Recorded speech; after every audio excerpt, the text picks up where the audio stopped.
Hi பசங்களா, எல்லாரும் என்ன பண்ணிட்டு இருக்கீங்க? பசங்களா, இன்னைக்கு அந்த சங்கிலி கருப்பு ஐயப்பன் கோயிலுக்கு போய்கிட்டு இருக்கும்போது அந்த இருளர்க்க வந்து அடிச்சிடறான். சங்கிலி கருப்பை மட்டும் இல்லாம அந்த கருப்பசாமியும் அடிச்சிடறான். அதெல்லாம் எப்படி கட்டுப்படுத்தினாங்கன்னு பார்க்கலாமா? கோயம்புத்தூர் பக்கத்தில் இருக்கிற வேடப்பட்டிங்கிற கிராமத்தில் இருக்கிற ஐயப்பன் கோயில எல்லாரும் வெயிட் பண்ணிட்டு இருந்தாங்க. அங்கத்தான் சங்கிலி கருப்பு ஐயப்பன் சிலையை தூக்கிட்டு வருவாரு. பசங்களா, அங்க பாருங்க, சங்கிலி கருப்பு ஐயனாரு நம்ம ஐயப்பனை தூக்கிட்டு வந்துட்டு இருக்காரு.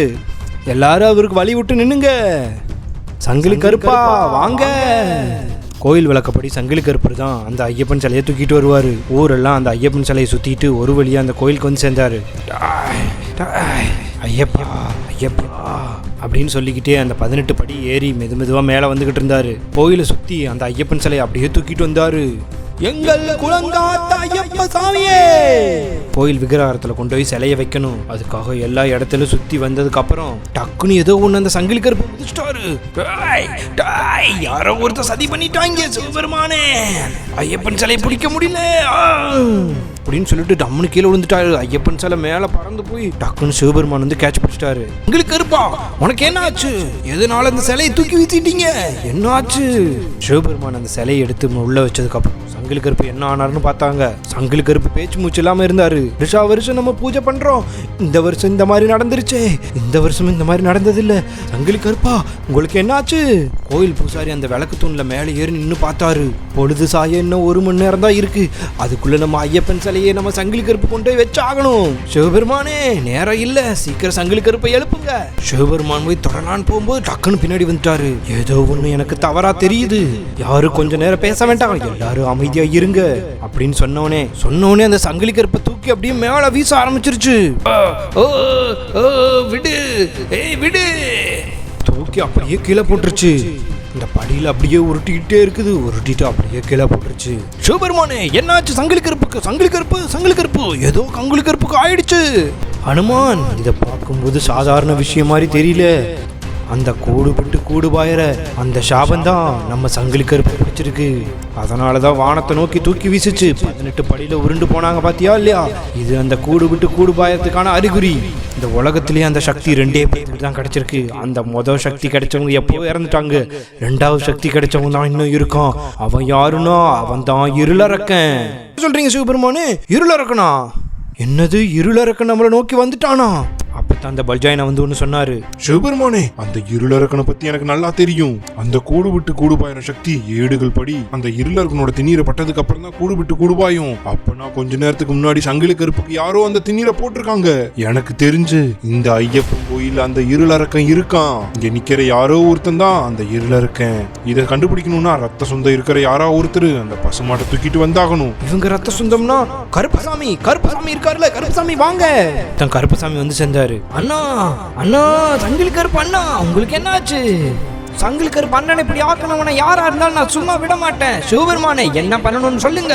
கருப்பசாமி ஒரு பசுமாட்டை தூக்கிட்டு கோயில 4 முறை சுத்தி வந்து சங்கிலி கருப்பு முன்னாடி வைங்க. இந்த பசுமாடு இங்க இருக்கிற இருளரக்கனை தானா காட்டி கொடுக்கும். அப்பதான் அந்த பசுமாடு கோயிலுக்கு வந்து சேர்ந்துச்சு. கருப்பசாமி போய் அந்த பசுமாட்டை தூக்கிக்கிட்டு கோயில் ஃபுல்லா 2 ரவுண்ட் அடிச்சாரு. ஒவ்வொரு ரவுண்டா நடக்க அந்த இருளரக்கனோட சத்தம் கொஞ்சம் கொஞ்சமா அதிகமாகிக்கிட்டே இருந்துச்சு. கடைசி ரவுண்டு முடிஞ்சவுனே அந்த மாட்டை கொண்டு போய் உள்ள வச்சாரு. அந்த மாடு மெல்ல மெல்ல படியில ஏறி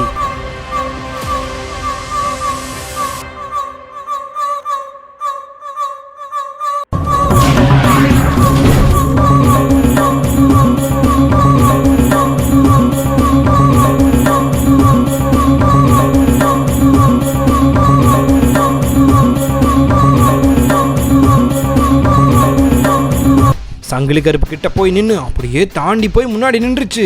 அப்படியே ஒவ்வொருத்தரா போகுது. யாரு இருளா இருக்கங்கிறத கண்டுபிடிக்க போகுது. ஒருத்தட்ட நின்றுச்சு. அது வேற யாரு இல்ல, அந்த ஐயப்ப சாமிக்கு கோயிலுக்கு மாலை போட்டவன் ஒருத்தன் தான். இந்த மாடு இங்க நின்றுக்குன்னா இவன் தான் அந்த இருள இருக்க. இவனை பிடிச்சு கட்டுங்க சீக்கிரம். அந்த 2 குள்ளி விளக்கு தூண்ல எடுத்து கட்டுங்க. இவன் எங்கேயும் நகரக்கூடாது. ஏய் இருளரக்கா, நீதானா? உன்னை போய் பிடிச்சு கட்டுறேன். கருப்பசாமி போய் டம்முன்னு அடிச்சனால அவன் கீழே விழுந்துட்டான். அப்படியே பிடிச்சவனை 2 விளக்கு தூண்ல கட்டி போட்டுட்டாங்க. ஏய் இருளரக்கா, நீ நினைச்சது நடக்காது. இப்பவே உன்னை சிவபெருமான்ட்ட சொல்லி உன் சக்தி எல்லாத்தையும் மொத்தமா அழிக்கிற போறோம். நீ இப்படி அழகா மாட்டிக்கிட்டியே. ஏய், எதுக்காக நீ இங்க சங்கிலி கருப்பு அழிக்க பிளான் பண்ண? ஒழுங்கா சொல்லு. எப்போ நீ மந்திர திண்ணீரை போட்ட ஒழுங்கா சொல்லு. சிவபெருமானே, இதுக்கு மேல எந்த பிரச்சனையும் இல்ல. இவனை பிடிச்சாச்சு இல்ல? அண்ணா சங்கிலி கருப்பு அண்ணா, எந்திரிங்க. அந்த இருளரக்கனை பிடிச்சாச்சு. அப்படின்னு போய் தொடும்போது என்னை பிடிக்குது, என்னை ஏதோ பிடிக்குது, என்னை காப்பாத்துங்க அப்படின்னு சொல்லி வானத்துல தூக்கி வீசி டம்முன்னு கீழே போட்டுருச்சு. என்ன நடக்குது ஒண்ணுமே புரியல. அப்பதான் பல்ஜாயினா ஒண்ணு சொன்னாரு, சிவபெருமானே நம்ம இன்னும் அந்த இருளரக்கனை பிடிக்கல, இவன் இருளரக்க இல்ல, இவன்ட்ட என்னன்னு கேட்போம். டேய் எதுக்காக நீ வந்த, என்ன நடந்து சொல்லு. சிவபெருமானே நான் எந்த தப்பும் பண்ணல, நான் வர வழியில ஒரு அம்மா ஒரு கையில ஒரு திண்ணீரை கொடுத்து இதை கொண்டு போய் கோயில போட்டிருப்பான்னு சொல்லிச்சு, காசெல்லாம் நிறைய கொடுத்து, அதனாலதான் திண்ணீரை வாங்கிட்டு வந்து போட்டேன். அதை தான் நம்ம சங்கிலி கருப்பு முடிச்சிட்டாரு. அதுக்கப்புறம் எனக்கு ஒண்ணுமே தெரியாது, என்ன மன்னிச்சிடுங்க சிவபெருமானே, தயவுசெய்து என்ன விட்டுடுங்க. சிவபெருமானே இவன் சொல்றது நிச்சயமா உண்மையாக இருக்கதா வாய்ப்பு இருக்கு. அப்படிதான் அந்த இருளரக்க இன்னும் இருக்கான். மறுபடியும் எப்படி அவனை கண்டுபிடிக்கிறது? அந்த மாடு போய் சொல்லாதே, அந்த மாடு என்ன பண்ணுது? ஏய் மாடே, நீ சொன்னபடி அவன் இருளரக்க இல்ல, ஏன் தப்பா சொன்ன? நான் சொன்னது கரெக்டு தான், நான் சொன்னதுதான் இருளரக்க, அது நீங்க தான் தப்பா புரிஞ்சுக்கிட்டீங்க, அங்க பாருங்க அப்படின்னு சொல்லிக்கிட்டு இருக்கும்போது ஒரு தூணு பிடுங்கிட்டு வந்து அந்த மாட்டு மேல டம்முன்னு விழுந்துருச்சு. இதுக்கெல்லாம் காரணம் அந்த இருளரக்கன் தான். அப்ப சங்கிலி கருப்பும் கருப்பசாமி வானத்தை நோக்கி பறக்க ஆரம்பிச்சுட்டாங்க. சிவபெருமானே எப்படியாவது எங்களை காப்பாத்துங்க, இன்னும் ஒரு பொழுது கூட மீதி இல்ல. என்னாச்சு? மாடு கீழே விழுந்துருச்சு, கருப்பசாமி சங்கிலி கருப்பு பறக்குறாங்க. எனக்கு ஒண்ணுமே புரியல சிவபெருமானே. சிவபெருமான் திடீர்னு பறந்து போய் அந்த விநாயகர் சிலையை போய் டம்முன்னு அடிச்சாரு. அந்த சிலையை அப்படியே சண்டை போட்டுக்கிட்டு இருந்தாரு. ஏய் விடு விடு, இதுதான் அந்த இருளரக்க, சீக்கிரம் அந்த மாலையெல்லாம் எடுத்து கொண்டாந்து போட்டுறேன். இந்த மாலையெல்லாம் கொண்டாந்து போட்டு அந்த இருளரக்கன் அப்படியே கண்ட்ரோல் பண்ணியிருந்தாங்க. சிவபெருமானே இவன் தான் இருளரக்கன்னு எப்படி கண்டுபிடிச்சிங்க? தூணை எடுத்து கொண்டாந்து அந்த மாட்டை கொன்னுட்டானுங்க. அப்பனா அந்த மாடு சொல்ல வந்தது உண்மைதான். ஏற்கனவே அந்த மாடு நின்னது உண்மை, ஆனா அது முன்னாடி நின்று அந்த சாவனை போய் விட்டுட்டோம். ஆனா அவன் இல்ல, அதுக்கு பின்னாடி இருந்த அந்த சிலை தான் இருளரக்க. அது தெரியாம நம்ம முன்னாடி இருக்கவங்களை பிடிச்சிட்டோம். ஏற்கனவே எனக்கு சந்தேகம் இருந்துச்சு, இது நவந்துகிட்டே இருந்துச்சு இந்த சிலை. அதுக்கப்புறம் தான் டவுட் இல்லாம இவன் அடிச்சிட்டேன். இப்போ அந்த இருளரக்கனை கண்டுபிடிச்சிட்டேன். அதுக்கப்புறம் அந்த ஐயப்பன் சிலையை எடுத்து கொண்டாந்து வச்சாரு. அந்த ஐயப்பன் சிலையில் இருக்கிற சக்தி சங்கிலி கருப்பசாமி காப்பாத்திருச்சு. நம்ம ரெண்டு காப்பாத்திட்டோம். சிவபெருமானே ரொம்ப நன்றி எங்களை காப்பாத்தினதுக்கு. அதுக்கப்புறம் அந்த சங்கிலி கருப்பு போய் அந்த ஐயப்பன் சிலையை எடுத்து கொண்டு போய் நவகிரகத்தில் கொண்டு போய் வைக்க போனாரு. அப்ப அந்த பூசாரி அந்த விளக்குத்தூண் மேலே ஏறி இன்னும் எவ்வளவு நேரம் இருக்குன்னு பார்த்தாரு. இன்னும் 2 நிமிஷம் தான் இருக்கு, சங்கிலி கருப்பு சீக்கிரம் வைங்க. அந்த நேரத்துல பல்லரிக்கி வந்துட்டா. ஐயப்பன் சிலை வைக்க போறீங்களா? உங்களை என்ன பண்ற பாருங்க. அங்க பாருங்க, அந்த பல்லரிக்கி கையில அம்பு இருக்கு, அந்த அம்பு எரிய போறா. சங்கிலி கருப்பு சீக்கிரம் அந்த சிலையை வைங்க. ஹனுமான் வா, சிவபெருமானை நான் பாத்துக்கிறேன். சங்கிலி கருப்பு அந்த சிலையை வச்சுக்கிட்டு இருந்தாரு. அந்த நேரத்துல தான் கையில் இருக்கிற சக்தியை வச்சு அப்படியே வீசிட்டா.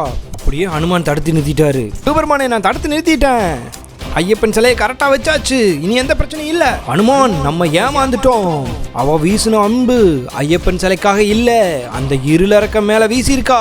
அந்த இருளரக்க மேல கட்டு அவந்துருச்சு. இந்த அம்பு வந்து அந்த இருளரக்க மேல பட்டு அப்படியே அந்த இருளரக்க மேல போனா. அவனை விட மாட்டேன் அப்படின்னு சொல்லி இருளரக்க மேல போறதுக்குள்ள சங்கிலி கருப்பு மேல இருந்து வந்து டம்முன்னு அவனை அழிச்சிட்டாரு. அந்த இருளரக்கனை அழிச்சிட்டேன் விநாயகா, இப்ப நீங்க வரலாம். அப்பதான் அந்த விநாயகர் வந்து சேர்ந்தாரு. நான் அந்த பல்லரிக்கி அழிக்கிறேன். அந்த பல்லரிக்கி வேகமா வந்து தம்முன்னு கீழே விழுந்துட்டா. விநாயகர் தான் சக்தியை வச்சு அந்த பல்லரிக்கி அப்படியே அழிச்சிட்டாரு. குழந்தைங்களா, இந்த வீடியோ உங்களுக்கு பிடிச்சிருந்துச்சுன்னா உங்க ஃப்ரெண்ட்ஸ் அண்ட் ஃபேமிலிக்கு ஷேர் அண்ட் சப்ஸ்கிரைப் பண்ணுங்க. பாய்.